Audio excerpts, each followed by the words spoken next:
Oh, welcome to the Sharpe Way Show. So happy to have you with me this evening, a little bit past 7 p.m.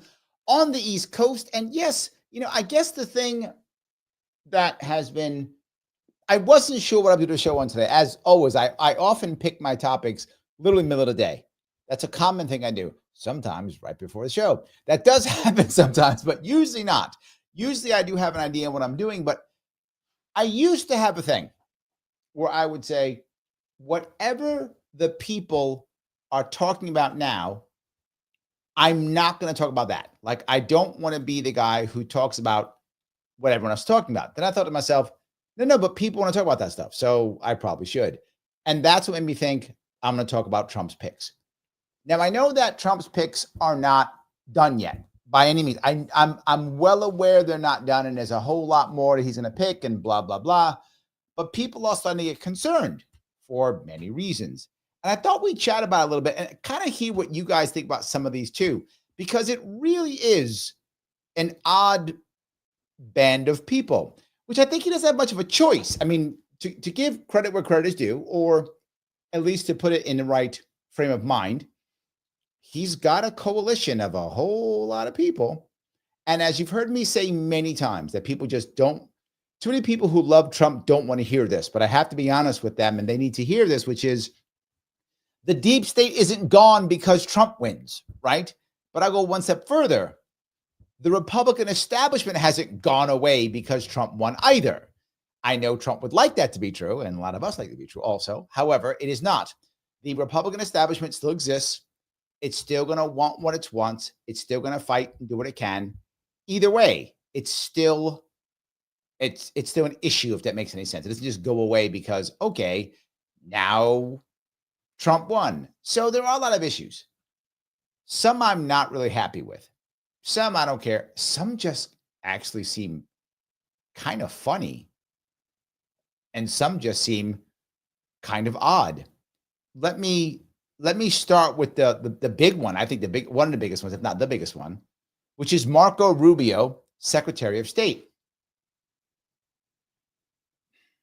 All right, you might go, okay, Larry Rubio is a senator and he has lots of experience. True, that's an accurate statement. Yes, it is an accurate statement, 100%. It's an accurate statement. Rubio loves war. Rubio is not against war at all. He's okay with it. He would like us to be more involved in South America, more involved in the Middle East, more involved everywhere. Not what I thought we were talking about. I thought we were talking about the idea of not doing those things. So now, to be clear, Rubio also could be just happy to have this job and may go, fine, I will fall in line and not be the way I was. But that's not what people usually do. I mean, maybe. But my worry is, we're invading Venezuela.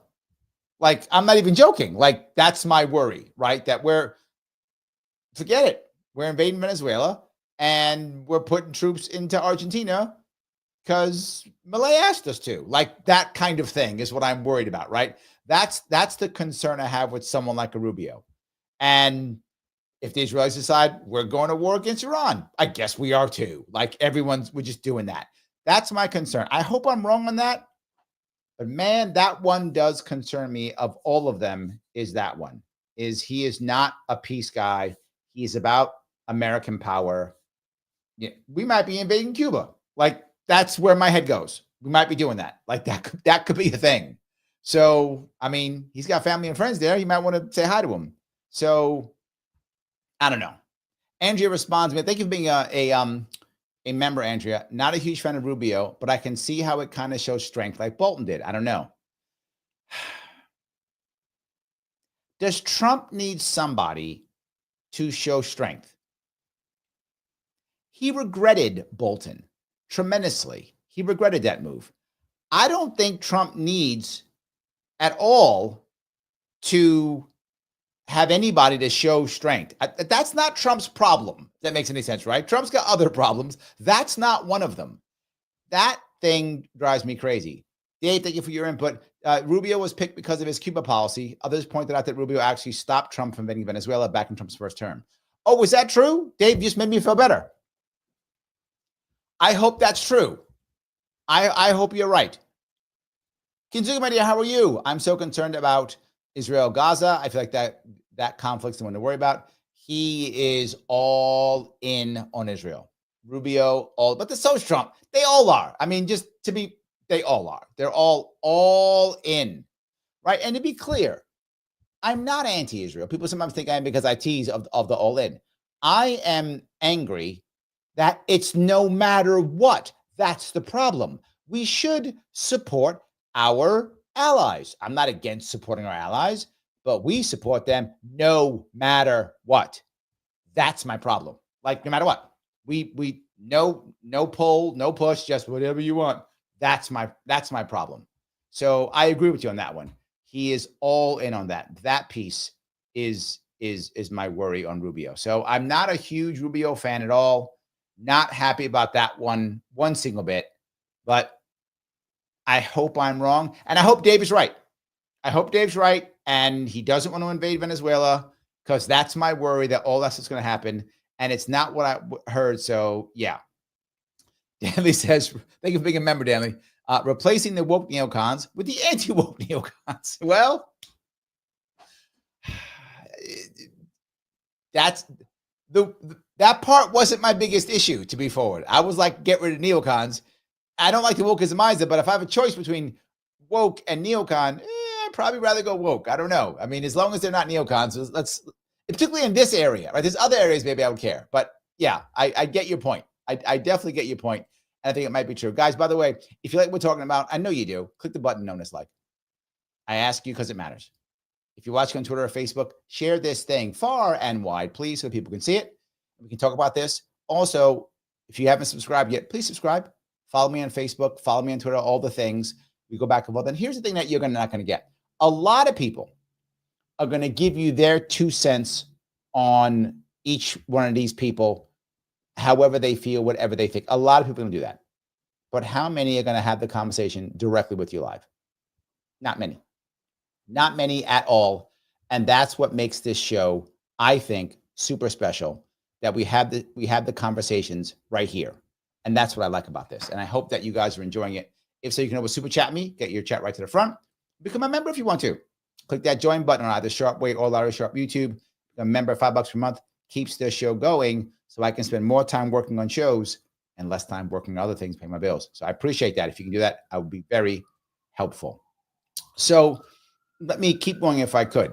The other piece, Genjin says, isn't Rubio a swamp agent? Again, this is the part that I think some people don't want to hear. But people have asked me, and then I say the thing you don't like. There's not enough non-swamp agents, Kanjin. There's not enough of them. You're going to have swamp people in this, right? No matter what. Do I think Trump will have less swamp preachers than Harris would have had? Yes, 100%. I believe that's true. I think he will have less than what Harris would have had. Yes, but he's still going to have some. He's going to have some for a couple of reasons. One, not enough bodies. But number two, he still has and what I've been saying, an establishment Republican Party that right now is sitting in the Senate. And he does need the Senate. So I do think that will matter, right? That will matter. He will have to do this.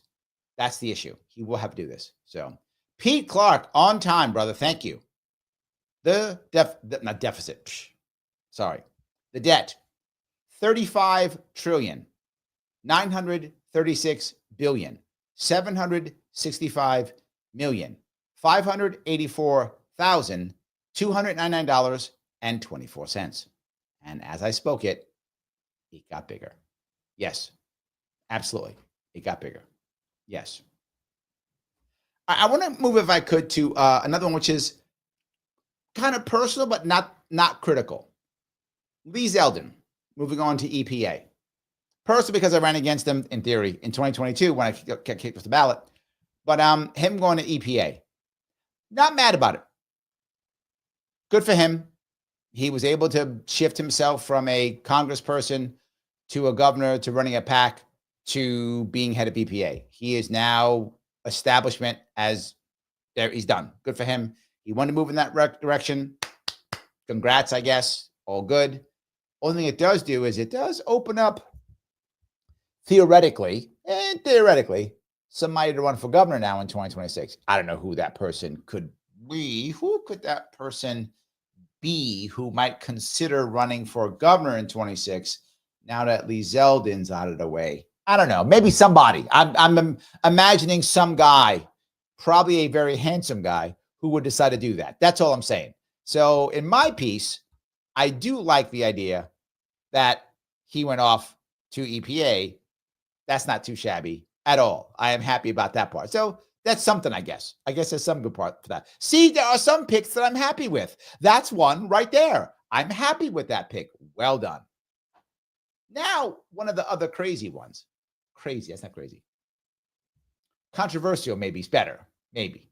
In this case, maybe crazy, though. Stephen Miller. Stephen Miller is a serious rabble-rouser. And he brought him in for Deputy Chief of Staff for Policy. This guy is such a rabble-rouser. He is just yelling and screaming and hooping and hollering. He writes some of the, I'm not joking, he writes some of the speeches for Trump. And he literally, I'm not making this up, he literally uses translations from the H-Man. I'm not joking. So he will use phrases that the H-Man with the funny mustache, the Austrian who took over Germany in 1930s, that guy, he will use those speeches, translate them into English, and write that stuff. Trump has literally said stuff that the H-Man said, word for word. Who told him that? Miller. He wrote that.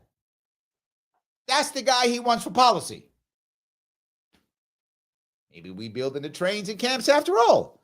Maybe we are. I thought we were only going to get that. You know, that's what Harris was saying. We're going to build the trains and the camps. You got this guy making policy. Maybe we are building them after all. I don't know. This one seems like a weird one to me, right? That one seems like a weird one to me. That one, yeah. I'm not a Stephen Miller fan. I'm not. He goes a little too far for me and a lot of other places where I am not jumping him down about at all. Yes. Michael says, yes, you remember, Michael. H-Man speech would be better. Yes. Miller writes those. They pull pieces out of that. Yes. Ganjan says, Steve Miller, suspect and man, German version. I don't think he would fight that. I'm just saying. I don't think he would fight that at all. Yes. That piece, wow. That part a little more. Anyway, I'm sorry. I'm yapping away on that one. Maybe I've gone too far, but he does seem to like that. Yes. And Pete, but Larry, where's RFK Jr.? That was the piece I was going to be bringing up too. I am wondering that same thing. Now, I'm assuming, this is my assumption here, because of how this stuff works. Trump is worried about the Senate because using the Senate is how you're going to get most people confirmed, right? And you know they had that crazy thing. Just today, they voted for a new Senate leader, and that was John Thune. Thune is obviously an establishment guy. Clearly, he's an establishment guy. I mean, they all are. They're senators, but he's establishment guy for sure. So with that in mind, now we have to decide where can I put each person to where these senators will vote yes. Now, to be forward, the vast majority of senators are going to vote with Trump. But it's not like he's got 60 senators. He's got, what, 52, 53, something like that? So you can't lose like 2 or 3 of them. And you got to allow people, got to allow him to put some of those, people in while the Senate's not there, right? The recess appointments. You do some of that too. Are they going to do that? I don't know. So what does that mean? I think this is one of the reasons why Trump is picking some of these swamp creatures. This is my gut. He is saying, all right, establishment Republicans, I don't want you to slow me down. What do I got to give you for you to say yes to me? And if they're like, give us this guy, give us that guy. And he's like, fine, you can have this guy and that guy. Take them. You got it. Take these people. And then I want my guys. And the Senate probably at that point says yes. That's my assumption, that they're doing horse trading right now, which happens often. That is what I think.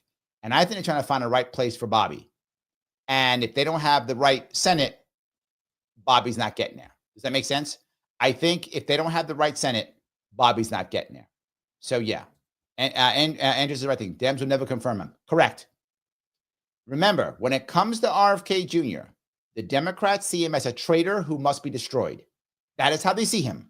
A traitor who must be destroyed. Andrea is 100% correct. You're not getting one Democratic vote for Bobby. Not one. You might get some for others. It's possible, depending on who it is. You might even get some for Tulsi. Maybe. Who knows? Maybe. Who knows? You're getting zero for Bobby Kennedy Jr. The Democrats see him as a traitor. That's it. Ganji goes on to say, I have a bad feeling RFK is going to get screwed. Maybe, which is why I think he's waiting. I think he's waiting. That's it. The AC says, I thought the one thing he learned during his last administration was that they could just have people in acting roles. The AC, this is a very good point. Here's the problem with that. Legally, there are some issues. If you are acting, you will find people rebel and say no and stop and slow down because you're acting, you're not real. So there is a little bit of a problem, particularly if you're going to have, and this is the issue he's dealing with, you still have establishment Republicans who are like, I never did like you. I don't like you going there. No. They're going to fight him still, and it's already happening. And you also have Democrats like, no, we're going to fight you. Excuse me. These people are also in the actual departments now. Are you going to fire the entire department? Now, maybe. I mean, that's something he might do. But in theory, you're not going to fire the entire department. You need them to be able to respond. And if they have a legal reason to not respond, which is you weren't appointed, you weren't confirmed by the Congress. So no, I don't have to follow your rules. You're just temporary. You're acting. And that could happen. That would force Trump to have to step in and say, follow my guys or I end you all. That becomes a lot harder for him to do. So there are some issues, and you found some of that. You did find some of that. So I think that's why he doesn't want that. So yeah. The AC says, yeah, but it's not filibuster, so you don't need 60. This is a majority. Yes, a simple majority, but what happens if you have, for example, in this case, 3 Republicans who go, I'm not putting that guy in. No. There'll be 3 Republicans who are in safe seats, right? If there's 3 Republicans in safe seats where Donald Trump trying to push them out or Donald Trump trying to primary them. Remember, senators have 6 years. This isn't like the House where you only get 2 years. So if I just got elected in 2024, I got 6 years. Trump's gone before I go back to, before I have to get elected again. So I can tell Trump, take a hike. He can't touch me. I don't get reelected for 6 years. I don't care. Trump's gone. Doesn't bother me. What if I'm in a safe seat? I don't care. Doesn't bother me. No one's going to primary me. I don't care. Doesn't matter. Or what if I'm older and I'm prepared to retire? What if I'm already in my 70s? 6 years will be in my 80s. If Trump screws me over, I'll just retire. Right? I got 6 years left. So that's why the Senate is harder, AC. I get your point. But you will. McCain held out, remember? To get rid of Obamacare. McCain held out. Why? He was old, 6 years. You can't stop his care. The senators are prepared to fight a whole lot harder than the Congress people are. That's why. So that I think is a difference in that regard. So yeah. Any case, I hope that at least made sense in what I was saying. So, Daniel says, or if they get a cushy job from the establishment. That's why I think some of these senators are being picked, Daniel. You hit it perfectly. Rubio now gets a job. Boom. Whatever. Yes. That's not a cushy job, but man, it's a good job. Secretary of State. Come on now. Not a bad job at all. So Stephen Miller, to me, seems a little nutty of a pick in general, right? That seems a little nutty to me in general. I'm surprised that he got that. I am surprised that he got that they picked him, but yes. Mike, Impressions and Review says, Stephen Miller was an advisor in the first term. He's a smart guy, but a hardliner. Yes, Stephen is Jewish. That doesn't change anything. Doesn't change anything. I don't care if he's Jewish or not. Okay, and yeah, that's it. Daniel says, okay, what about Matt Gaetz already? I like Matt, but sometimes I think he's Republican establishment controlled opposition. I don't think that. I don't know that, but I don't think that. Matt Gaetz to me is crazy too. Matt Gaetz is like 17 years old. Not attacking the youth, but this is the Senate. The Senate is 175 years old.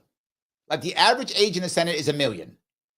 So now you're gonna put a guy who's 13 in front of 9 dinosaurs that are 1 million years old each, and have them confirm him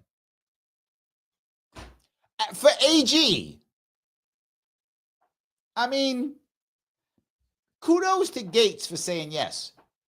If you think the attacks, the grilling they did for the Supreme Court was bad, watch the Democrats attack Gaetz. It will be legendary. I'm watching that. They are going to be all over him. All his history is going to come out. It is going to be, and Matt's like, I'm in. Let's do this. Kudos to Matt Gaetz for that, because they are going to just break him over the coals like there's no tomorrow. They're going to put every single thing up there like this crazy.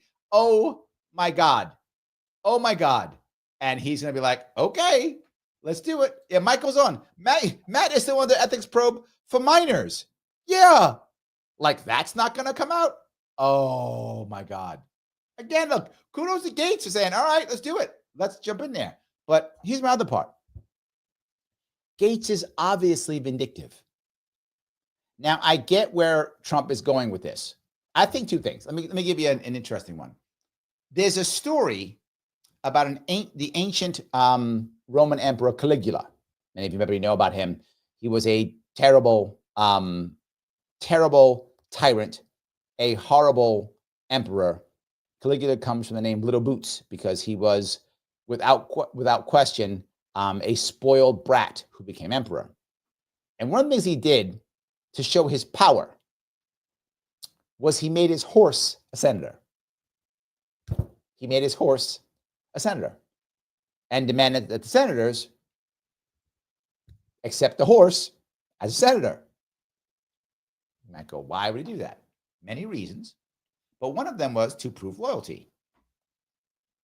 When you say controlled opposition, this might be a little bit of that. This might be what I mean by that is, it might be Trump saying, that's my guy. Confirm him. Do as I say. Am I your king or am I not your king? Am I your emperor or am I not your emperor? Then obey your emperor. I think there may be some of that in this. And that might sound weird, but I think it might be. Because there's something else. Trump is mad, as I would think anybody would be. Trump is personally mad about the deep state going after him. Personally angry. If you want somebody to go in there and tear some stuff up, Matt Gaetz, not a bad choice. That's all I'm saying. Not a bad choice. If that's your goal. I'm not saying the law is your goal. I'm saying if that's your goal, right? That you want to mess stuff up, Gaetz, not a bad choice. So I would be, this is my point earlier about confirmation. I guarantee you, there are a couple of senators right now who are going, there is no way in hell I'm letting Gaetz become the AG. No way. No way. I got 6 years left. I guess Trump will have to fight me when he's gone. And, no, not doing it. No, I guarantee. Again, why? Because they're 1 million and he's 4. That's the reason they're not doing it. They're just not, no. So he's got to be like, okay, fine. All right, I'll give you Rubio. All right? Rubio, Secretary of State. Give me Gaetz. They're literally horse race. I mean, maybe not that, but something like that. They are doing something like that back and forth. There's no doubt. There has to be. There's no way there can't be. Christy says, thank you for being a member, Christy. RFK Jr. should have gotten the Attorney General position. 100% correct. That would have been amazing. But the problem is, Christy, can they get him either? Can they get him also? right? Can they get him?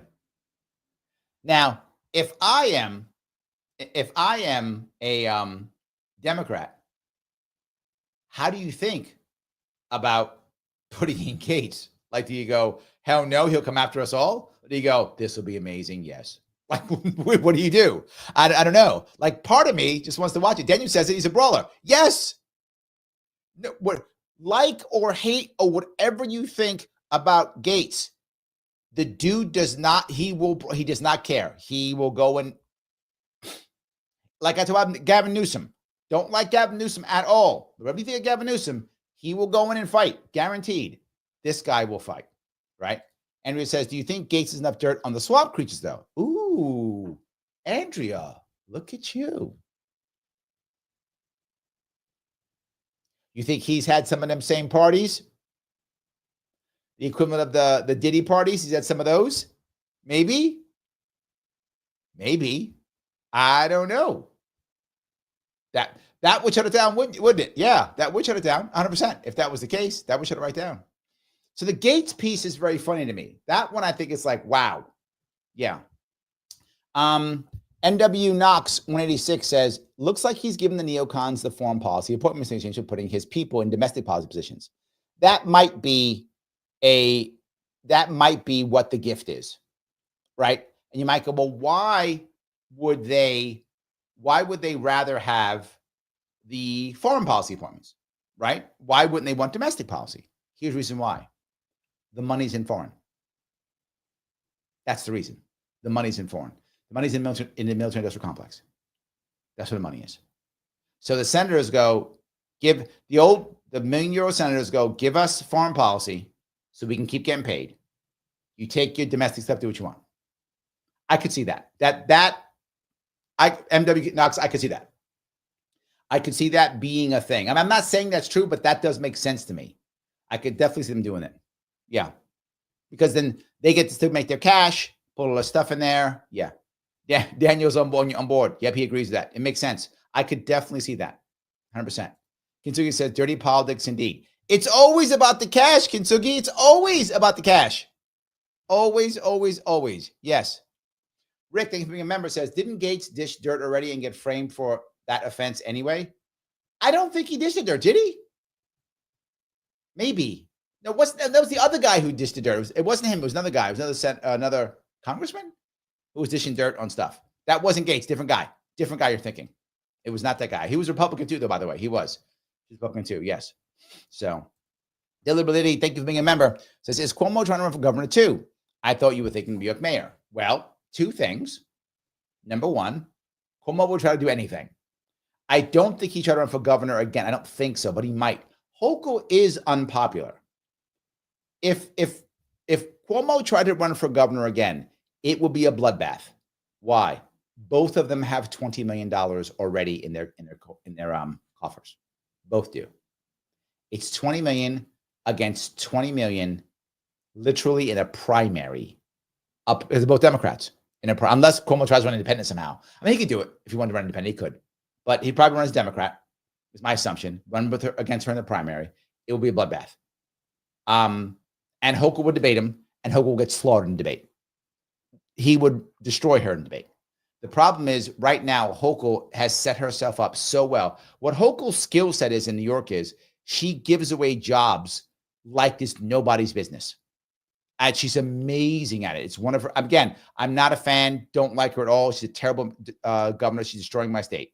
However, she is good at this. She gives, a lot of people are beholden to her. A lot of people eat off of what she's given. A lot of people pay their bills off a job she's given. There's a lot of loyalty to her. A lot. So it will be challenging. But I would love that. Literally says, I thought you think of New York mayor. I was, but it doesn't mean I can't do both. Mayor is 2025, governor is 2026. Both are possible. Just saying, both are possible. It could be. So Andrew says, I'll send you money if you ran. Look at that. I get money. I'll get money. Thank you, Andrew. Pete says, will Doge make impact? Doge, I found out a couple of days ago, is Department of Government Efficiency. This, of course, he put two people in charge of, or supposedly put two people in charge of. Elon Musk and Vivek Ramaswamy? I don't know. And why I'm saying I don't know is it depends on how you set this up. If it's like most government organizations, all they will do is take several years studying something, fighting to get information. They'll be pushed back throughout the entire thing. They'll get some ideas. They'll present them in some kind of format. That format will get ignored, and they'll do nothing. That is the norm for efficiency groups within government. That's the norm. Here will be the exception. If Trump actually gets behind it and says, I am executive ordering whatever you guys say, give me something in 6 months. If that happens, yes, it will make impact. If not, it will not. Because the problem is, how can someone like Vivek and Elon come in and figure out what's working and what's not? They've got to investigate somehow, right? How do you do that? Well, you build out a big infrastructure full of bureaucrats who know how to investigate stuff. Well, now they rely on others. So now I come to Department of XYZ and go, I need your data on this. And they go, yeah, we're really busy. We'll see. How do you want it? What's the right answer? Talk to me in a week. Oh, Janie is off. Bob is on vacation. I'm not joking. That's what happens. And then it takes 9 months before I give the information. I give it to you in a way that you can't understand anyway. I mean, look at FOIA requests. That's a perfect example of this, right? Then I got to figure out what you want. So I put in information out there where it looks like I'm better than I thought I was. Just lots and lots of problems, right? The hope has to be that Vivek and Elon come in and go, yeah, we're not even looking at any of these things. We just want a 75% cut. Just start getting rid of people. Just start reorging. Now, if they go in and reorg, that's different. Now, the advantage is both of them know how to reorg. I do also, by the way, something I do. Reorging is very challenging. But if both of them come in and do not and just go, we're going to reorg. The reorging. There used to be this. Now there's that. Trump, you have to do an executive order to reorg. Now, can they reorg without Congress? Yes, 100%. What executive orders were supposed to be? They're not this at all now. An executive order was not supposed to be basically a law, which is what now it's become. We just write laws with executive orders. An executive order was supposed to be the details on how I carry out the law, right? So the Congress makes a law, the Supreme Court okays the laws, constitutional, never happens anymore, but was supposed to happen.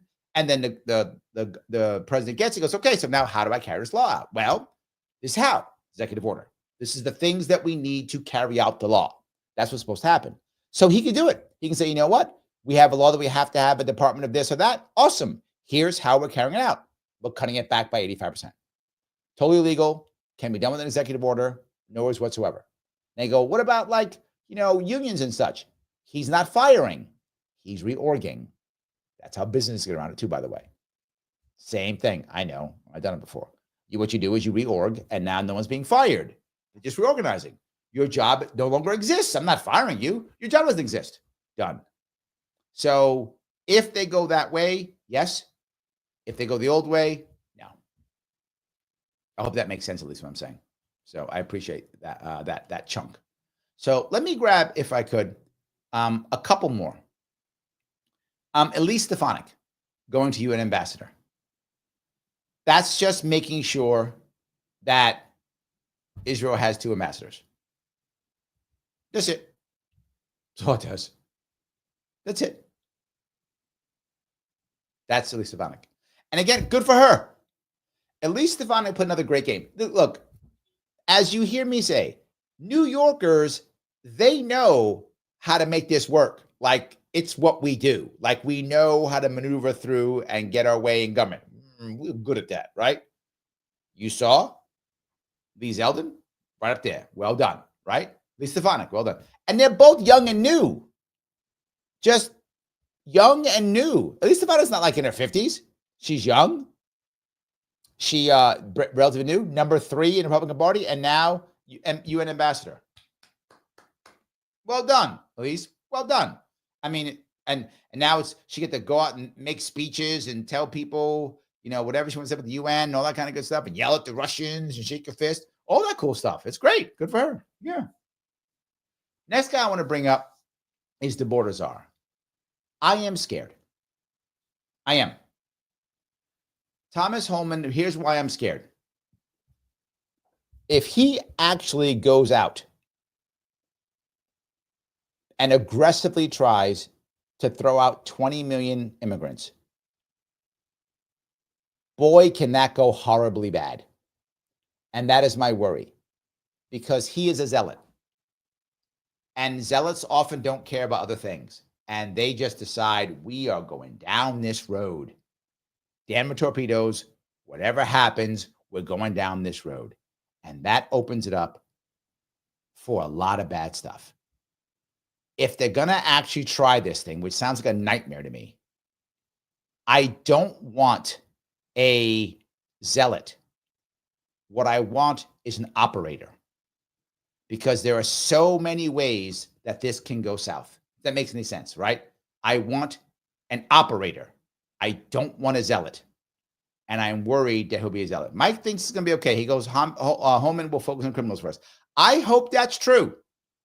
But Kim, thank you for being a member, Kim. I really appreciate it. Yes, you're right. Deportation needs to be handled with kid gloves.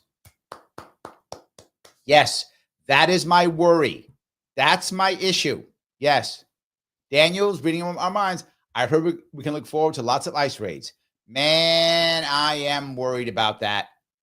Yes, kicking in doors of the wrong people, shooting the wrong person, handcuffing the wrong, all those things I'm concerned about. So, yes, that's it. Ganjan 88, I can tell the Baltazar is bloodthirsty to get busy by reading his eyes. My worry, yes, this is my concern. Literally my concern. Yes. I hope I'm wrong. I hope he follows Kim's advice. I hope I'm wrong. But man, that is an issue. Garrett, my brother, thank you so much. Gifting 10 membership. Guys, jump on the memberships if you would. Please do so. That's awesome. Thank you, my friends. Guys, if you want to support, membership is a great way of doing it. It helps the channel tremendously. But also clicking the like button also helps a whole lot, 100%. As you do it, people see it. More people want to see it. Sharing it on Twitter or X, sharing on Facebook helps also. You want to subscribe? That also works. Or follow me on Facebook. Absolutely, please do that. If you want to super chat to the front, super chat me. Go right to the front, and I'll start taking your stuff immediately. Also works too. So yes, thank you so much for that. Garrett, you're the man. I appreciate it. Every little bit does count. Thank you. So yeah, so this is why Homan worries me because of that. It does. It worries me. I hope he will use people to make that work better. A couple others that bother me. Susie Wiles. Now I get why he did it. And David, is it Scavino? I think it's Scavino. Look, when you want a chief of staff and deputy chief of staff, you want loyalty. And these people are loyal. I get it. They're loyal. 100% loyal. And you put them in. I get it. But I think they're also swampy. So that's my other problem, is that they're also swampy, right? That's my issue. So, and they're going to be running things. So my worry is they're connected to lobbyists. They're connected to swamp creatures. That is my worry. That's my concern when it comes to those people. I don't know if it's going to be true. I guess what I'm saying is I'm not seeing as many non-swamps as I'd like in many ways. Christopher thinks I'm wrong. He says, loving the pick so far. Not swamp people. Getting rid of their garbage. Trump 45's biggest problem was trusting the GOP for who to put in these positions. Accurate. So he wound up putting the very folks who secretly hated him. Accurate. Some openly, but yes. They worked at cross purposes of Trump's platform. Again, Christopher, accurate. They sandbagged him at every turn. We know this. Data is in. Also accurate. They were part of resistance. Yep. Trump 47 learned from this and is putting his own people in. Big personality people, folks not belong to the machine. Oh, and I'd love to throw Jocko Willink in. I don't think all of that, the last part's all true, because I think he is putting in swamp people here or there. And again, I brought up why I thought he's doing it earlier. Number one, there simply aren't that many non-swamp people who can do the job. Just, they don't exist, number one. And number two, he still has to fight the establishment Republicans who are not gone. Just because he won, they're still here. And they're still in the Senate, and he needs the Senate. So he is going to have to do some horse trading here or there. I don't think he can just walk in. And remember, I told that story about Bill Clinton. I think yesterday, was it? 2 days ago? 2 days ago when I told a story? Bill Clinton wins the governorship of Arkansas. comes in and goes, I'm the new cool kid in the block, shows up with a bunch of his barefoot hippies. Wish I was joking, but literally barefoot hippies with beards and stuff to come and take over Arkansas. He got almost nothing done, and he got thrown out and lost the next election. Trump has been through a similar thing with the reverse, and now I don't think he wants to go in without the Senate. He does need the Senate. Now, how do you know that? His pick was Rick Scott. He didn't get his pick. He got Thune. The Senate said, yeah, you're the president, but we're the Senate. That's what they did. They said, you're the president, yes, but we're the Senate. So it isn't that easy to just do unless you're prepared to just go, I don't care. I will try to get rid of you guys. Now, can you try to get rid of somebody? You can, but oh my God, it's hard. How are you going to do it? Try to impeach them out? You could try, but the Senate's not going to impeach itself. Not what it does. You're right. Wait 6 years and then get rid of them? Too late. Wait 2 years? Too late. He has to work with them now. So he also wants something else. He wants them to allow him to make appointments when they're in recess. To do that, you got to give them a lot. Because if they allow him to make the appointments during recess, what that means, for those who don't know what it means making appointments in recess, there's a rule that if the president needs to make appointments and the Senate is in recess, which remember, this is back in the days when it would take 3, 4, 5, 6, 10 days a week to go back to your state and then come back and that kind of stuff. The president couldn't wait. So he could make appointments in recess. That you could do that. That's a rule. Well, the Senate can go, no, we're not in recess ever. They can just say that. We're not in recess. We're not there. I know, but we're not in recess. They can just say that. If they say that, Trump can then make an appointment. That's how they could stop him. If that makes any sense. He's like, no, here's my list. Go in recess and make these appointments. And that's the hope. So I think he is negotiating. I think there's more. My gut says there's a whole lot more negotiating right now than people would think. So yes, a lot less. So Chase Oliver in the chat. How are you, Chase? Trump is a liar. Who could have seen this coming? I think some people did see this coming, Chase. I think some people did.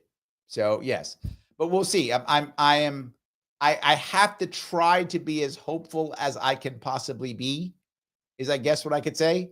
I have to try to be as hopeful as I could possibly be. It's not that easy, but we try, I guess. So yeah, we try. There we go. All righty. Let me grab some more. Let me walk down one more if I could. Michael Waltz, National Security Advisor. Man, another guy who is just might as well be CIA. I'm not trying to be mean, but I'm just another worry that I have. Now, again, National Security Advisor is a pretty popular, a pretty powerful position. It really is. It's almost like Department of Homeland Security, which, by the way, he picked Kristi Noem for that, which that one didn't bother me. When it came to the lockdowns, Kristi Noem was one of the best governors when it came to lockdowns. When it came to the entire time of the virus and the jab, she was one of the best governors at that time. I know we did Freedom Fest in South Dakota that year, right? When every place else was shut down, we actually did Freedom Fest there. I mean, she was one of the best ones. So I wasn't unhappy with her as Department of Homeland Security. Hopefully, I'm hoping, and maybe I'm fooling myself.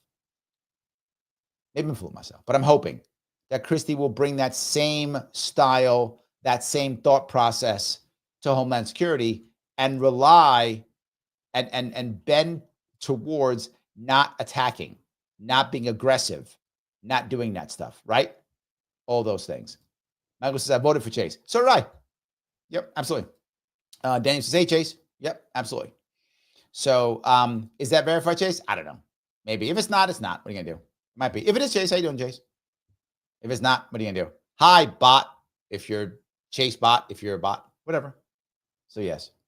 Norman says, if he gets 10% of what he wants, we have a win. No, that's too low, man. No. A lot of people expected wanted this unity ticket to give us the unity, to give us all the pieces, right? Elon, Vivek, Tulsi, RFK Jr. 10% is not enough. I think we need 50 or more. 10% is not enough. I hope the country didn't go, we're going to vote for Donald Trump again because we want 10% better than Harris. I hope that's not what we did. That would be very, very sad if that's true. I hope it's not. So Mike says, I think with Christie, it's that if she killed the dog, we better watch out for us. Well, she's hardcore. It's kind of true. Yeah. Mike says, say 100%, Larry. I would like 100%, Mike, but I'm being real. We're not getting 100%. We're not getting 100. I mean, I wish we were. We're not. See, Andrew's with me. He's like 10% is a low number. Kintsugi's like, let's have even higher. Yes, higher than 10% for sure. Look, if I get 60, 70, I'd be happy. Just give me 50. Give me something. Did we go through all of this? Did we spend $2 billion, which is what we spent, $2 billion on an election so we can get 10% better? $2 billion for that. I'm not okay with that. I'm not okay with it. So Pete says, what libertarian will Trump put in his cabinet and is his last name Sharpe? Don't know and no. I think the one he's put in is the other one we talked about already, which is Thomas Massie, Secretary of Agriculture. By the way, great pick. Massie could have done anything, though, right? Massie could have done anything. So, yeah. But that's a great pick. I'm glad he's in. It's nice. I think that's what we're getting. And maybe we'll get Ron Paul as an advisor, which I take. I mean, that's not a bad thing. So, yeah, absolutely. That's what I'm thinking. So, all righty. Sean goes, nobody is more swampy than Rubio. You're not wrong. I mean, he's up there. He is. He's up there. Pete says, was Trump winning big? Doesn't that give him a lot of leverage? It does. There's no doubt he has a lot of leverage. He has more leverage over the House than over the Senate, but he absolutely has leverage. There's no doubt he does, right? Because the advantage that he has is if the Senate stops him, he can try to shame them, right? Publicly. It's what he does best, right? He's great at that stuff. The problem is if I'm some senator and I just got reelected this year, I got 6 years, Pete. They can't touch me. They be mad at me all they want, yell at me, call me names. 6 years. Do whatever I want. So I can be mad at Trump, whatever. As long as I'm getting paid. The way that Trump could hurt him or her, but it's a senator, probably him, but whichever, the way that Trump could hurt the senator is by somehow stopping the money going to that senator. That's the only way, right? Shutting down donors, shutting down the military industrial complex, going to that state, that kind of stuff. And that can be done, but that's hard to do. And then what if I got 10 senators stopping me? I do it 10 times. Harder. Can be done, but really challenging. And it's going to slow things down because I'm not going to be effective as a senator for at least the first couple of months. So I start feeling in my pocketbook. Then I decide what I want to do. Maybe I change, whatever, who knows? I'm just saying it's challenging. But yes, you're right, a lot of leverage, but not as much over the Senate. People don't realize how old and connected the Senate is. It's a big deal to have the Senate. Some people want the Senate. It's the reason why. They wanted it, 100%. Yes. Kim says, swamp creatures didn't develop in 5 years. Going to take 20 years to get the swamp cleaned out. Kim, you are 100% correct. Yes. Yes. Sal the Hamster says, the clip I saw of Homan says he was saying the plan is to use as much local assets as possible. That's a good sign. Not using my worry is he wants to call it the National Guard to come kicking in people's doors. So that's a good sign. I like that. And stop with violent criminals. He was talking about strategic hits. This is a good sign. So I have not seen that. That does make me feel better. That does make me feel better. Michael Long, he says, it will be a bloodbath. The Trump admin tries to deport immigrants for both the immigrants and the ICE agents alike. If he goes nuts, that's my worry. It can become that. Yes. But I hope Sal is correct. Sal, I hope I did not see that. I hope you are correct because that would make me feel a whole lot better.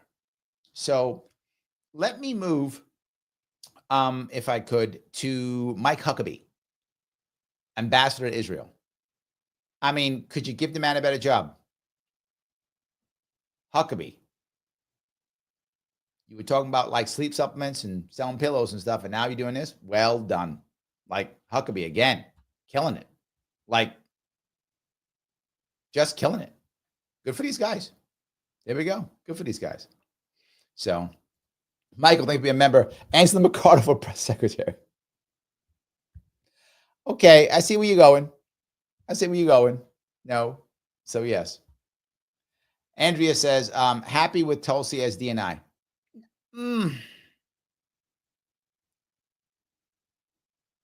I wanted more for her. I feel like that wasn't big enough for me. That wasn't. I would have rather her have National Security Advisor. I would rather have her have Secretary of Defense. I would have rather have her have a bigger one. That's just me. I would have rather have a big one. Just my view. I would have rather have that be the issue. I'm disappointed that Pete Hegseth got Secretary of Defense when she could have had it. So I guess I would say I'm satisfied, kind of, but happy I can't go there. I think she should have had a bigger piece. She has a bigger personality, and she's an actual Army officer.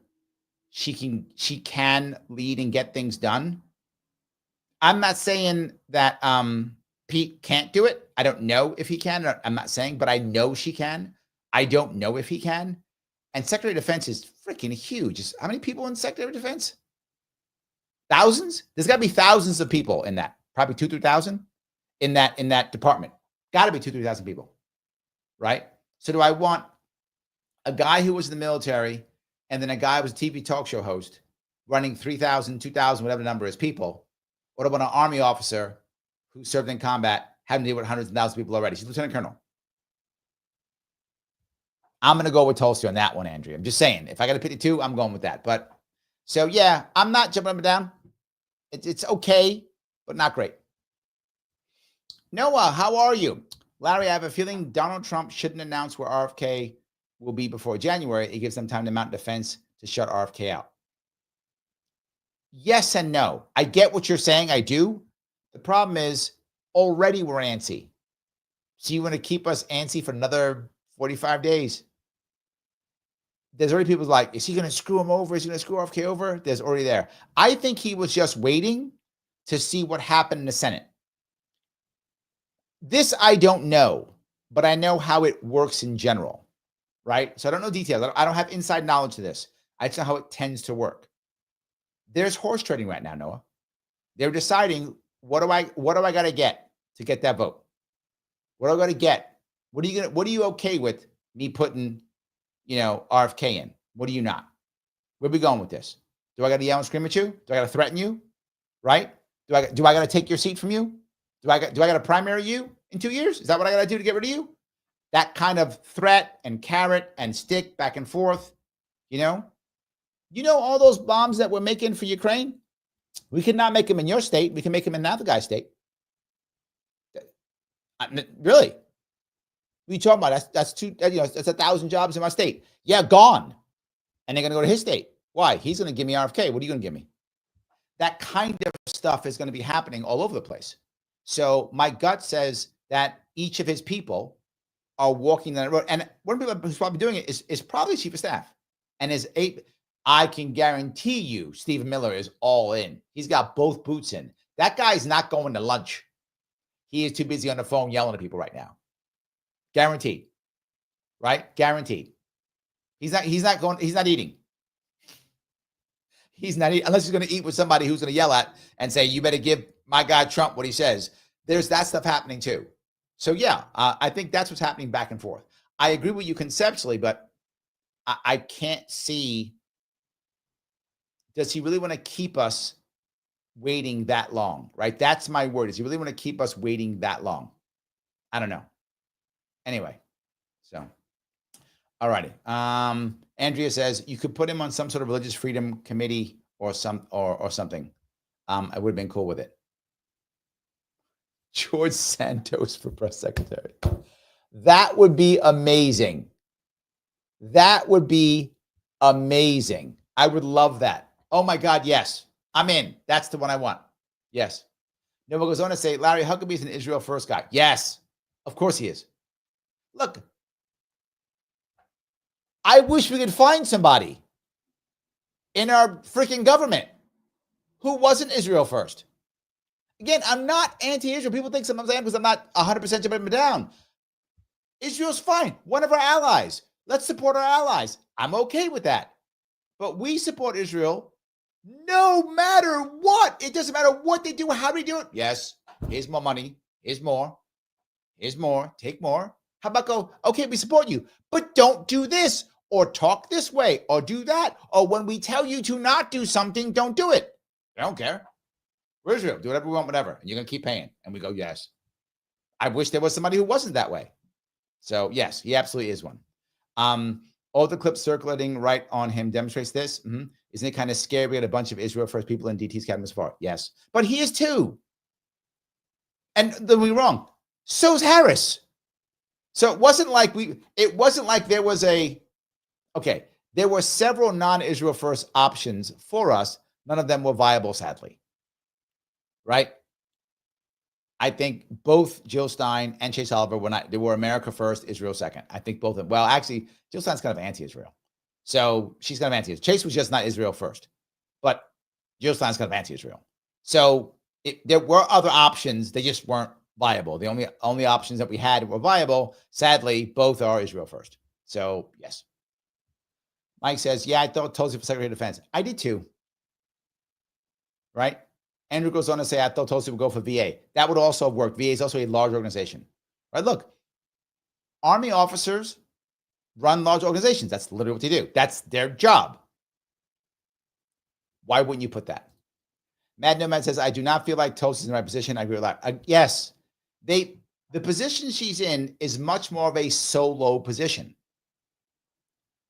Right? A much more solo. So why would you have an Army officer in that position? It's much more of a solo position. I'm not happy with that position at all. I'm not. I'm just saying, I'm not happy with it. I think it was not the right answer. So yes.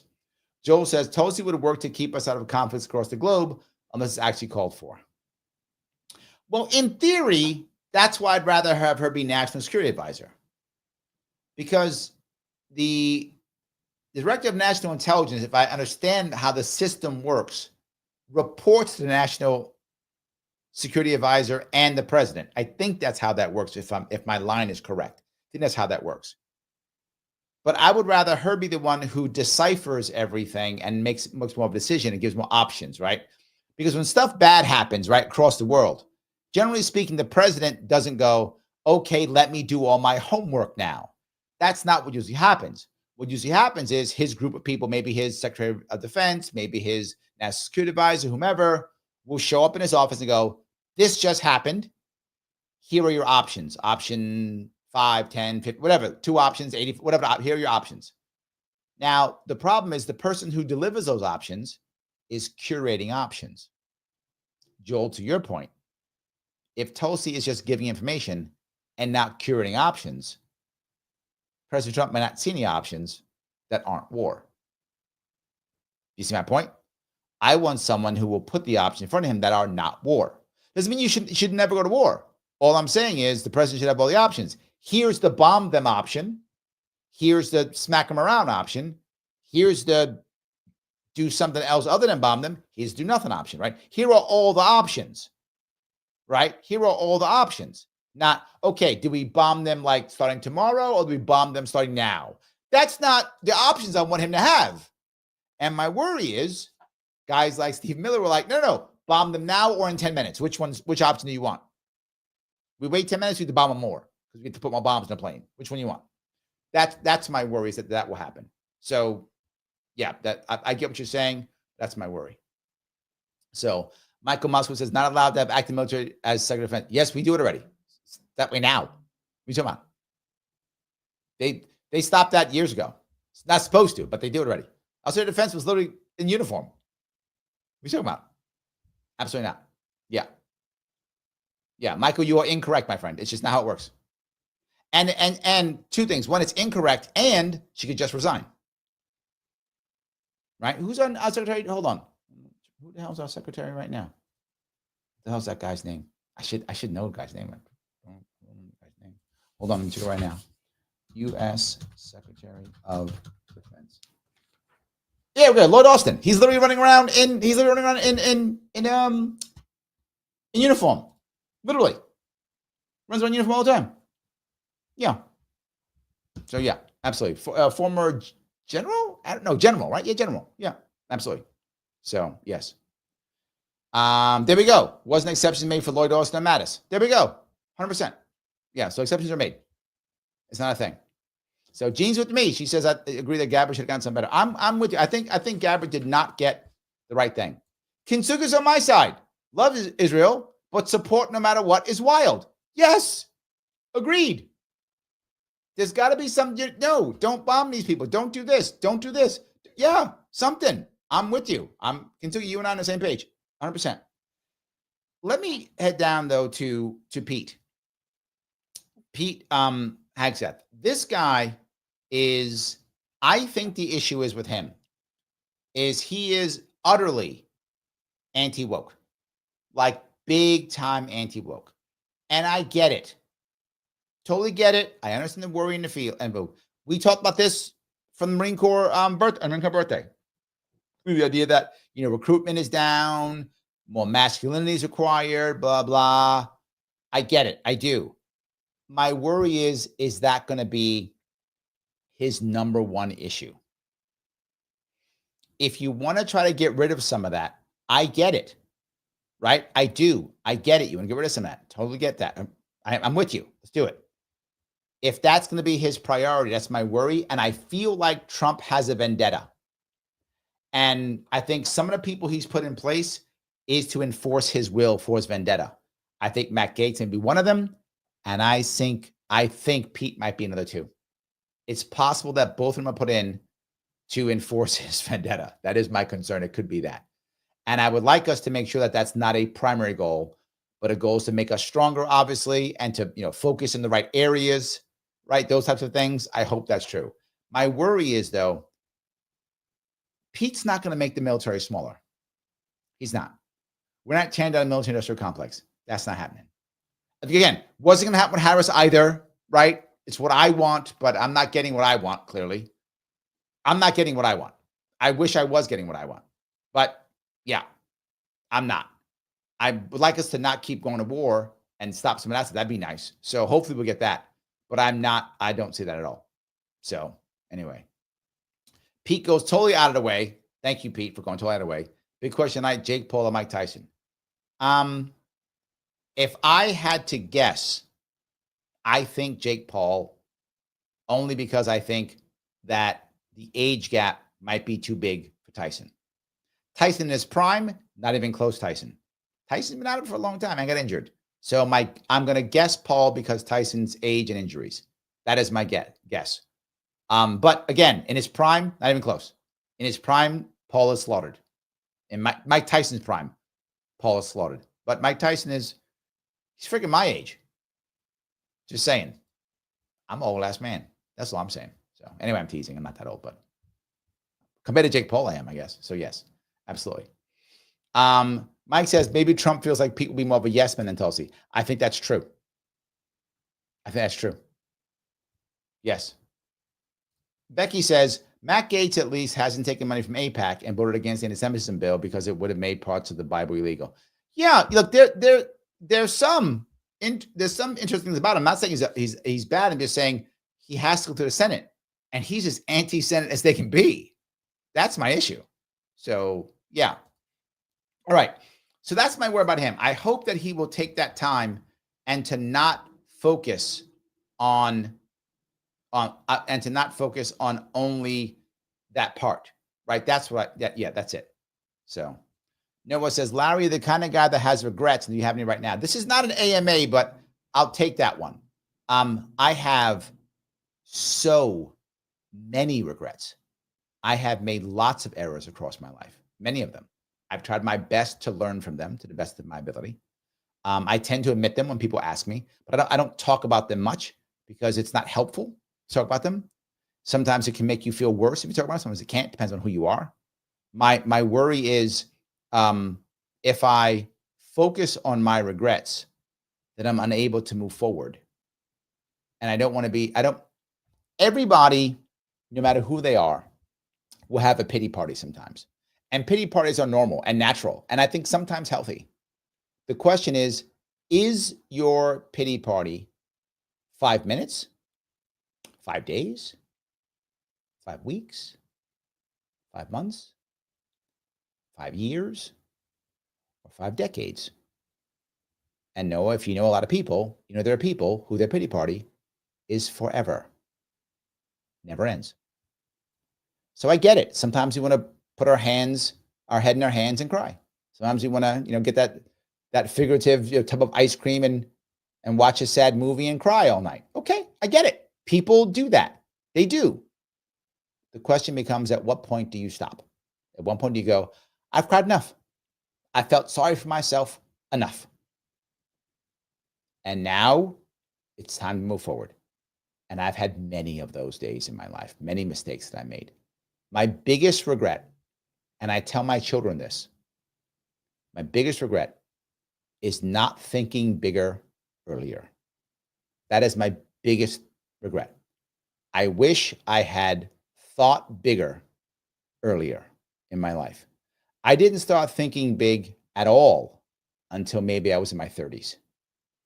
And there were people who were thinking big in their teens, in their 20s. They might say, well, Larry, why didn't you? Well, to be forward, I had no reason to think big. I didn't have people around me who thought big. I had no male role models who thought big. Nobody around me thought big. So why would I? I didn't think big.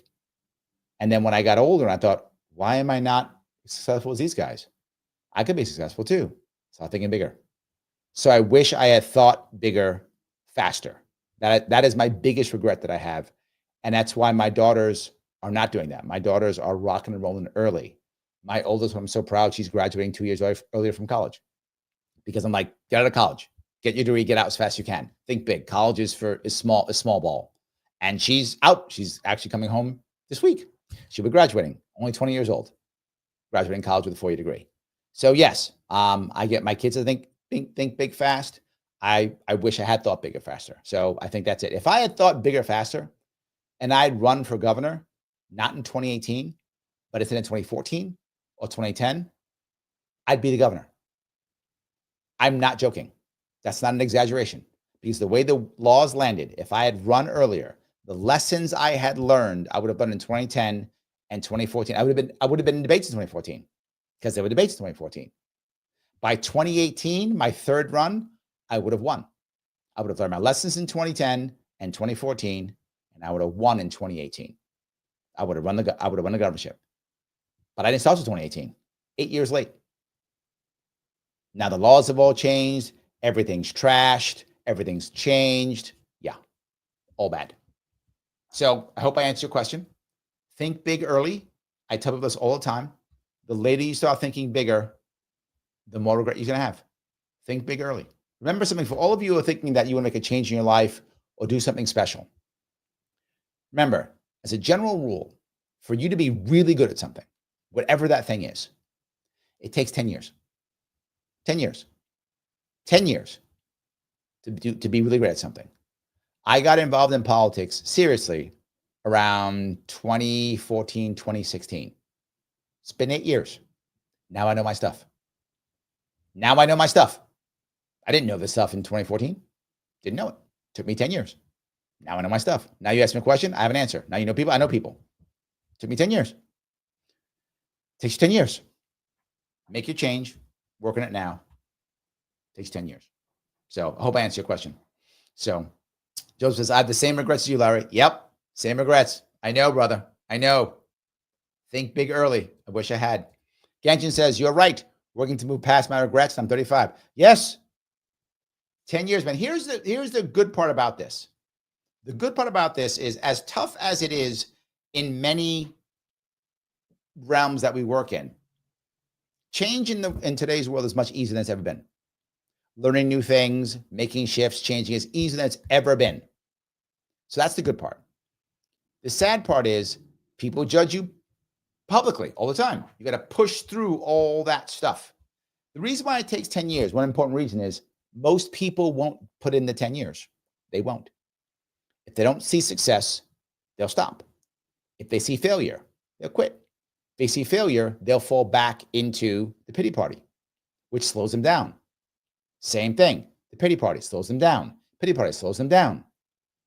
And again, we feel sorry for ourselves. We are human beings. We all do. You might say, I never feel sorry for myself. You are full of shit. Of course you do. We all do at one point in our life. It goes back to the same thing. Is it 10 minutes of woe was me? Couple days of woe was me? Is it 10 years of woe was me? That's the issue. So yes, I'm glad. Yes. So let me grab through this. Oh, Kentucky says, congrats, you. Thank you. Yes, Adam, thank you. Yes, absolutely. She will be coming home today. I am so super proud. My chest is going to explode. I'm so proud. Yes. Noah says, this is why the Dems lost so terribly, because their pity party lasted 8 years and counting. Yeah, and more important than that, many of their voters are having pity parties that are going to last for a long time. Yes, Mike says it. Focus on the lessons. Yes, absolutely. Michael says, Foreman beat Douglas Duster at 60. Yes, no, it could happen.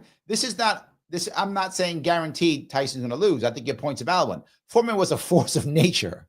So yes, 100%, absolutely could be done. Buster Douglas was also not a great champion either. So maybe it could happen. Look, Tyson is still a monster. I would not want to fight Tyson, even not in his prime. I don't want to fight Tyson, even not in his prime. So look, I'm just saying I think that youth and energy will get the best of Tyson, because I think Jake's taking this seriously. That's my gut. From what I see online, he's taking it seriously. And I think that he will still be able to outperform if he takes it. He can out hustle. Now, don't get me wrong. Tyson can hustle too. He's played this game before. We'll see. We'll see what happens, but we'll see what happens. That's it. So yes. Sassy. Larry's spot on. Question though, what happens if you think big, keep pulling yourself back up no matter what, dealing with disappointment, and you get hit with burnout? Well, literally, there's a book right there called Back After Burnout. You can buy that book. That's one thing you can if you want to. But the second piece is, that's what it's about. It's a little bit off topic, but you guys asked, so I'll bring it up. I stopped watching biography movies. Why, Larry? Why? Because they're all the same movie. The same movie. Some guy or gal tries really hard, gets screwed over, goes down to the bottom, and then pulls themselves up, and then becomes great. That's it. By the way, Dennis is in the house. Dennis, by the way, wrote that book right there, Back After Burnout. I have a spot in it too. I helped him with it. But he wrote that book. So if you're about burnout, Dennis Consorti literally wrote the book. He wrote the book on this. Answers the question. Jake Paul says he will throw the fight, and says Jake will throw the fight if he wins. He beat up a senior. If he loses, he lost an old man, but he's not a bully. I don't know. I think he wants to have a good fight. I don't know. Depends. I guess either way, though. Yeah. So, anyway, what was I saying again? I was going. Oh, okay. There we go. Yes. All right. I stopped watching these movies. Because of the same movie. Guy or gal tries their best, falls down, collapses, has to get back up, and wins. That's what it's about. What you have to think about, Sassy, is an old saying. Oh, well, you can't win them all. That's a silly saying. The actual answer is you can't lose them all. If you keep trying, you will eventually win. Or they'll put you in a box, one of the two. But either way, you will have purpose, and you'll be moving forward, and people will follow you, because people want to follow people who have purpose. That's how that works. People want to follow people who are doing well. People want to follow people and help people who are getting things done. That's the piece. If you're getting things done, people want to follow you. The odds of you having success also matter on who's around you. There's another old saying that you will be as successful or as wealthy as the 5 closest people, the more people you hang out with the most. Or you hang around people who have pity parties all the time? Or you hang around people who want to be successful and are trying to move forward? Who you hang around with? If everybody is having a pity party, your odds just went down. Your odds went down. So I hope that was helpful. But no matter what, get up and keep going, right? as they always say, you've heard 1,000 times. It doesn't. I'll quote somebody that will make some of you want to jump out of your skin.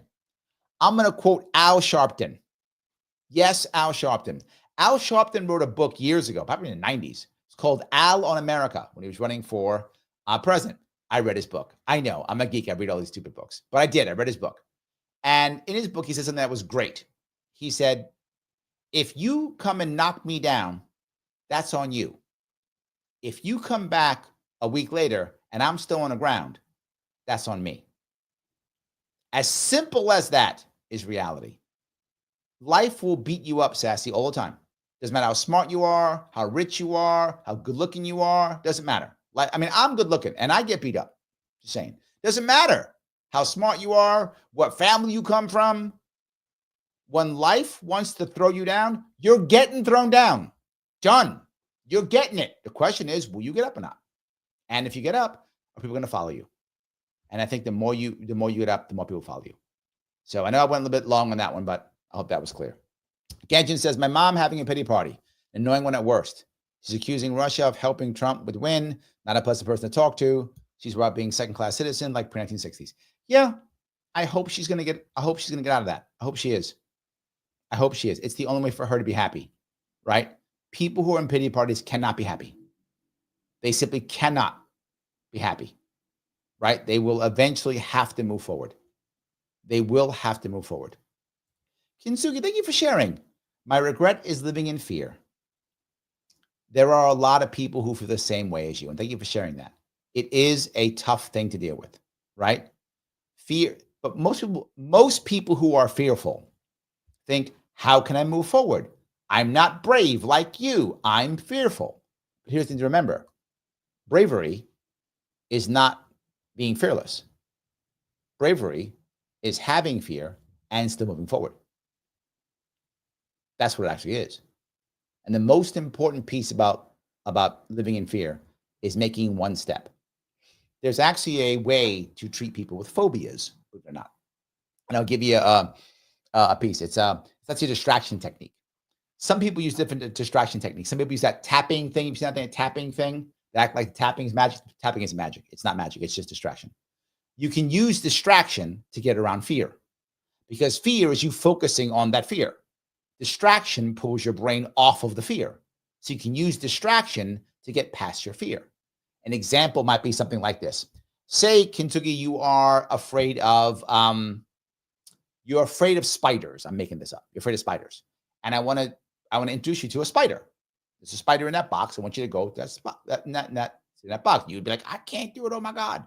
So I can start to ask you something else to get you off of it.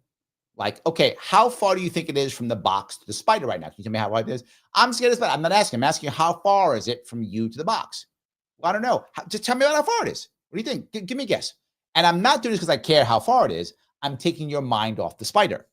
You then go back and go, oh, it's 10 feet. So you're 10 feet from the spider now? Probably about 10 feet. 10 feet. Okay, great. Then you can do 9 feet. I mean, can you do 9 feet? Can you measure it out? I'm taking your mind away from the spider. Now you're 9 feet. I've just brought you close to the spider. And I did it using just distraction. One of the biggest ways you deal with fear is through distraction. If you do it right, you can move past many things. One step at a time, Before your brain stops focusing on it, you start moving forward. Hope that was helpful. Anyway, you guys make me do all kind of crazy I wasn't even thinking about. So anyway, yes. Oh, Michael says exposure therapy. Yes. No, another thing that works. 100%. Yes. Also works. 100%. Kentucky says, that reminds me about Rocky Balboa's speech about moving forward. 100%. Always moving forward. Absolutely. There's another book. I'm giving you guys all kind of crazy books here. There's a book called The Book of Five Rings by a Japanese sword fighter named Miyamoto Musashi. Yes, I read that one too. And the thing about that book is interesting. He talks about the idea of being successful and that the concept that if you notice the armor of a samurai in the back is very weak. Why? Because you're always moving forward. So you're always facing your enemy, right? You're moving forward, facing your enemy. That's how you do it. Moving forward, facing your enemy. And when you fight in sword fighting, many of the samurai would fight with two weapons. They fight with a longer sword in the right hand and a shorter sword in the left hand. Why? Offense is the key. You can't win the battle with a defensive knife. You can use it to defend, but you have to win it with offense. So you're using the long sword in your right hand for for offense and the short sword in your left hand for defense. So more offense, moving forward, and that's how you move forward. So even the samurai of the 15th century knew this. Are you kidding me? Of course. There we go. Michael Long says, when is your book coming out? I originally wrote my book on happiness about 3 years ago. I put out 5 chapters. True story. Put out 5 chapters. Gave out like 200 copies of 5 chapters. Nobody said a word to me. I'm not joking. Nobody said a word to me. I thought, oh, damn it. My book sucks. Nobody wants it. And I shelved it. Hold on. Literally. The book right here. This is it. The book on happiness. I shelved it. I said, no one likes it. It's a crappy book. Nobody cares. About a year later, people came to me and goes, Larry, when's the rest of your book coming out? I said, what do you mean? When's the rest of your book coming out? I said, what? I gave you, you didn't say a word. Oh, no, it was great. It was great. Well, you should. I shelved the damn thing. I thought it was a crappy book. Nobody wanted it. They're like, no, we want it. So now I'm rethinking it. The problem is my life has changed tremendously in these last 2 years, which I read it. So now it doesn't make as much sense. The ending doesn't, because it's autobiographical. It starts with me and most of my life and things of that sort. It's autobiographical. So now I have to rewrite the entire last chapter or so, or do an epilogue, which I just haven't had time to do, and I need to do that. So I hope next year. So yeah, I hope that works. Yes. There we go. Noah says, Larry, don't show up your voiceover career because I absolutely love that cartoon you were in. Oh, thank you. Yes. For those who don't know, I wasn't a cartoon. I play a illegal barbershop owner. Yes, I wasn't a cartoon. So I am basically, no one knows, I'm basically Denzel Washington now because I was in one cartoon as a voiceover artist. So basically I'm Denzel. That's what I am. I'm Denzel. That's what I am. So yeah. I will still talk to all of you, even though now I'm a big shot. I'll still talk to you all. You're all grandfathered into my world, even though I'm Denzel Washington now. So yes, I was literally in that. It's true. So it was kind of funny. I like that. Clear says, Larry, they were not ready for your brilliance. Now we are. I hope that's true. All right. You got me way off. I think I covered everybody. I covered Elon. I think I covered everybody. I think I did, didn't I? Did I miss somebody? I think I covered them all. I think I did. Yes. I think I did cover all the people who they already have right now. I think I covered most of them anyway. So yes. Sassy, I'll check out your book. You should. Dennis is very smart. And he was smart enough to put me in his book. So yes, I'm actually in 4 books. He's one. The Golden New Deal is another. Igniting Liberty is another. I'm like in 4 books. So I'm in a couple books. I'm in his book too. So yes, I tried to do my best. So there we go. I hope that was interesting. All righty, guys. I want to say, as I always say, please click the button known as like. It does matter. If you are watching on Twitter or Facebook, please share this. If you haven't shared this, please share it. It does matter. I know I keep bugging you. You see how I get shadow banned so horribly? This is the only way around it. This is the way around it. You can always super chat me. It helps move things forward. Membership is great also, either way. But no matter what, click that like button and share this. It's the only way I get around shadow banning. And I get shadow banned, and you guys see it horribly all the time. I get shadow banned. So let's try to fix it. So yes. Adrian says, thank you for being a member, Adrian. My preferred candidate hardly ever wins. So it's taught me acceptance of losing, not accepting of injustice or what I consider bad policy. Yeah, I get it. Right? I get what you're talking about. I'm the same way. I don't get what I want. In elections, I don't. But in this case, a lot of people got behind this unity ticket who usually would have not voted or voted for somebody else. I want something from that, Adrian. I do. I want something from that. John, thank you, my friend. Unfortunately, we cannot talk logical explanation to these emotional reactions surrounding the election results.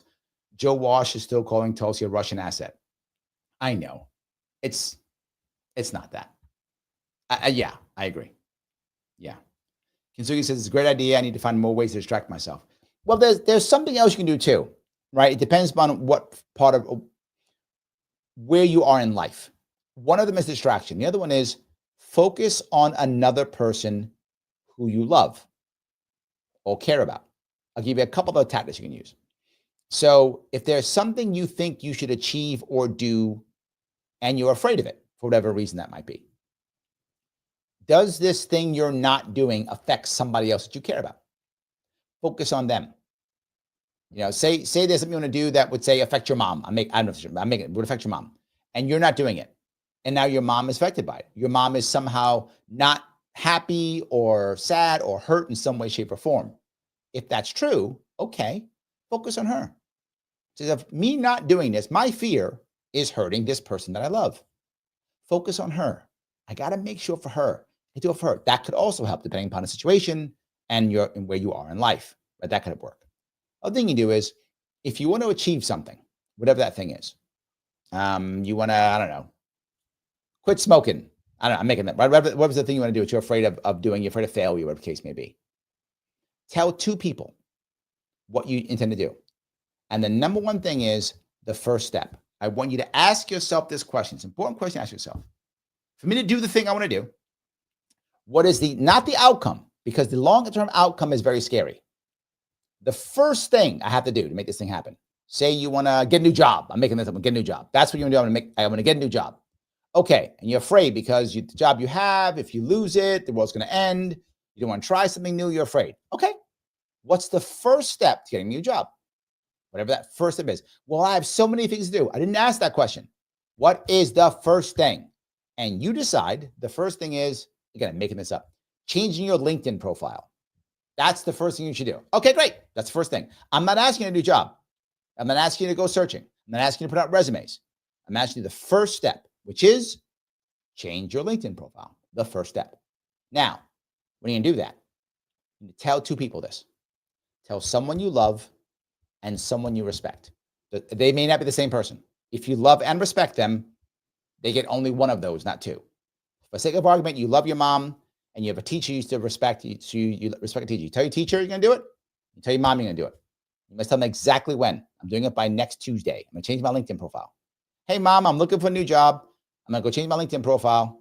I'm do it by Tuesday. Hey, teacher that I respect, I'm going to get a new job and change my LinkedIn profile by Tuesday. That's all. Why? Because you will disappoint yourself every day and not care because you don't think you're worthy, because you think it doesn't matter. It sucks anyway. You have every excuse known to man to disappoint yourself and let yourself down. That's what humans do. But you don't want to let down somebody who you love. You don't want to let down someone who you trust. Now you're accountable. You just increase the odds while you make the first step. The first step's the hardest step. Make that first step. You increase the odds with the second step. Cut and paste. Cut and paste. Cut and paste. Keep doing that. The odds are, now you still will fail sometimes. You're still human. But that moves you forward more and more and more. The more you do that, the more you begin to move forward. You want others. This is why very often when people start new things, they don't tell anybody. Because they don't actually have to do it. That's why you don't tell anybody. You don't tell anybody. Of course, because then when you fail, you can blame yourself. No one knows how you failed. You feel sorry for yourself, have a pity party. Yes, very common. Hope that was helpful. I know I sometimes give you some crazy stuff here, but you guys asked, so the reason why I keep talking, I do these things because I do them live because I know a lot of people want to hear these things. That's why I say it, because I think people care, so I keep saying it. That's all. So yes. All righty. Literally says, so you expanded your affiliate channels in your Tuesday radio show. Yes, we got 2 more stations for the radio show. Yes, 2 more stations also in New York. So yes, absolutely. Andrea says, I would buy your book. Oh, I just take my money. Thank you. I appreciate that. Well, yes, I am going to actually put it out next year now because I got to find time. The election's over. I can now find time to do it. So yes, I will be working on that so much. I'll start working on that now. Yes. Noah Clark says, yo, Larry, that's such great advice. It's like we know that, but it's hit so differently when someone else articulates it in a unique way. Yeah, it's true. Yes. Now many of you knew what I was saying is true, but then when I say it, you go, oh yeah. Yeah, absolutely. Kintsugi says it. Accountability is so key. Oh my God. But accountability from people you love and respect. That's the key. That's the key. That's the issue. Sassy accountability. Yes, That's the key. You want to make sure it's someone who you love, someone who you don't want to let down. Right? Some people on the street, some random people online, you don't care. But someone like that, yes. That's the critical piece. It's got to be someone that you respect or someone that you care about. Like if you go to some place and they go, okay, you're going to have an accountability guy. And you're like, you don't know this guy. What do you care? Doesn't matter. But someone you care about? Yes.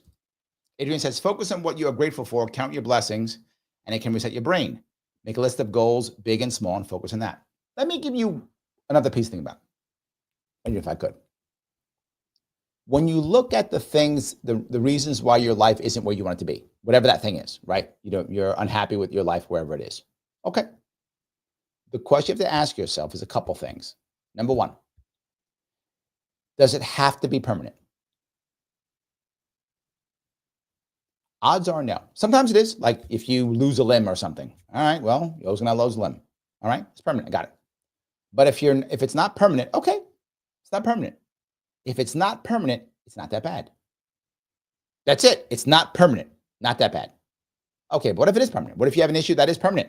This is going to be there. It's not going away. It's permanent. Okay. Is it pervasive? What does that mean? Meaning, does it affect every single aspect of your life? Sometimes it does, but often it doesn't. It's permanent, but it only affects this part. It doesn't affect these other aspects of my life. Right? So again, if I lost my legs, terrible, but does it affect my ability to read and understand? No, not at all. I can say that doesn't affect that at all. Oh, isn't that bad? So start looking at these things because we start thinking this thing happened. The world has ended. It's all over. Oh my God. Once you pull yourself out of that, the world's ended mindset, now you start thinking. That's the issue. Now you start thinking. So yes. That piece is important too. I hope that was also helpful in putting this down. I went way off topic, guys. I apologize. I went way off topic. I think I covered all the people I wanted to cover. I hope it was interesting for you guys to talk about this. And of course, we went down personal as we seem to always do. Please, guys, do as I ask. If you would, please click the like button. And of course, once we are done with this, please click that. Please put a comment on afterwards to keep Mr. Rhythm happy. Algorithm. I will be on tomorrow at 7 p.m. I will not be on Friday, though. Friday, I will not be on because I will be with my daughter who's returning. As I said, we'll be having dinner together. So I will not be on Friday night, but I will also be on Saturday night. It will be an AMA on Saturday. So you can ask me all the weird questions you want. Maybe I'll have my daughter pop in and say hi. I will see you all very soon.